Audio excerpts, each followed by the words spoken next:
Bonjour, Bonjour. je m'appelle Fulrat. Bonjour. Elina. Je m'appelle Elina. Alors, notre deux sujets. Bonjour. Bonjour. Thierry Chaminade.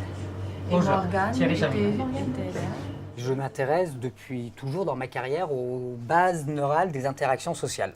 Donc on essaie de comprendre au cours des interactions sociales quotidiennes que les personnes peuvent avoir entre elles, quels sont les mécanismes sous-jacents. Et donc on utilise la neuroimagerie, c'est-à-dire l'activité cérébrale, pour essayer de disséquer les mécanismes qui sont en jeu dans les interactions sociales. Celui-là à droite.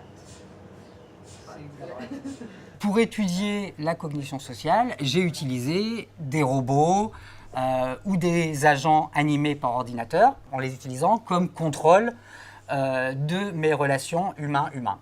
La première dimension que j'avais depuis très longtemps en termes d'interdisciplinarité, c'est justement cette utilisation des agents artificiels. Parce que ça requiert une expertise d'ingénierie, une expertise de développement, que ce soit des agents incarnés, c'est-à-dire comme des robots, ou que ce soit des agents désincarnés comme des agents virtuels animés, je n'ai aucune connaissance pour m'en occuper moi-même. Donc ça a toujours reposé sur des collaborations avec des personnes dont c'était l'expertise. Mais dans cette recherche-là, il y a eu en plus une rencontre qui a vraiment fait basculer ce projet dans l'interdisciplinarité. C'est-à-dire qu'à l'origine, dans les toutes premières esquisses de ce projet-là, toutes les données comportementales ne m'intéressaient pas. Ce qui m'intéressait, c'était uniquement que les personnes soient dans la situation d'interagir avec un agent naturel ou artificiel. Et j'ai fait la rencontre, en l'occurrence, de Laurent Prévost au laboratoire Parole et Langage, et qui m'a dit on a un corpus extraordinaire.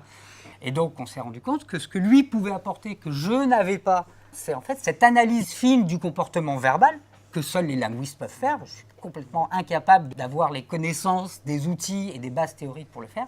Et ce comportement qui tourne autour des échanges verbaux, nous, on va le réinjecter dans l'analyse des activités cérébrales pour nous permettre d'augmenter la capacité d'expliquer les résultats de neuroimagerie en fonction du comportement réel, naturel, tel qu'il a été réalisé dans la machine.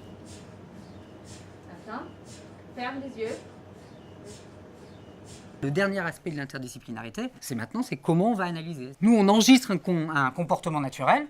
Après, on va taguer, c'est-à-dire qu'on va dire quel comportement est présent à quel moment. Et dans un autre troisième temps, ces données préparées, on les donne à des personnes qui font de l'apprentissage automatique pour essayer de trouver les corrélations entre les données comportementales et les données neurophysiologiques. La question est jusqu'à quel point est-il possible d'humaniser des agents artificiels ?